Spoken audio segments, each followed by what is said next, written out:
जब सुने के होई भोजपुरी गाना बस बजे के चाही गाना।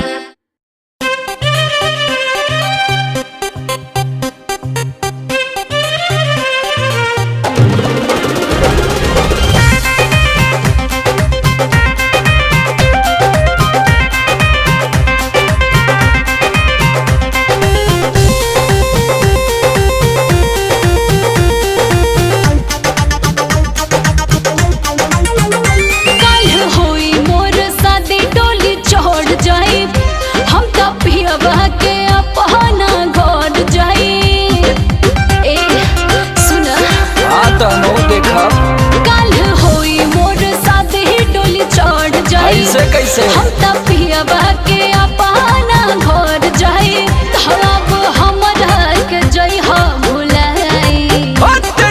ए प्यास रिलीज करे के बा खाली ठंडे ठंडे तो हम देखब तोरा दुआरा पे कौन साला बारात लेके आई।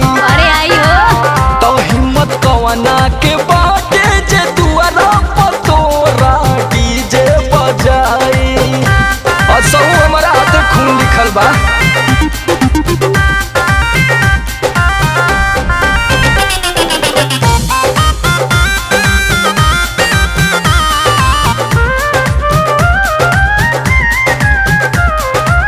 चढ़ल बासुकी के भूत तक हर जाई उतर शादी में हमरा जे करब आतनी को गड़बड़ हो। अरे हल्का में मत ले हल्का मचा दे।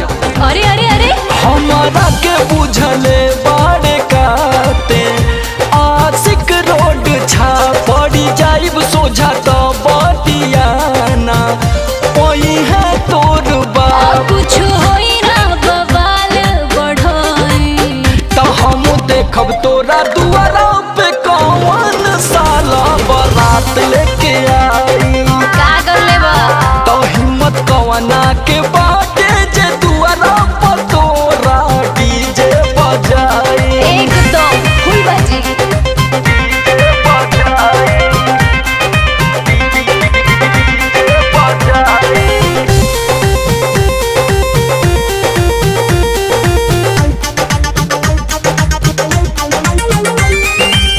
यादव रहत जान बूझी डालो आग में नहा देतानी हम तो चेतावनी तू मानो हमर बात। अच्छा ये धमकावता रे का कर लेबा पूरा खानदान तोर कुछू हाँ हाँ कना पाई हमर जब ले बाटे जिंदा ते सुन ले बड़ भाई समय छोड़ा हो जाई तू विदाई। ना ना न खेलब न खेले दे खेलवे बिगाड़ दे। जिया प्यार तो हम देखब तोरा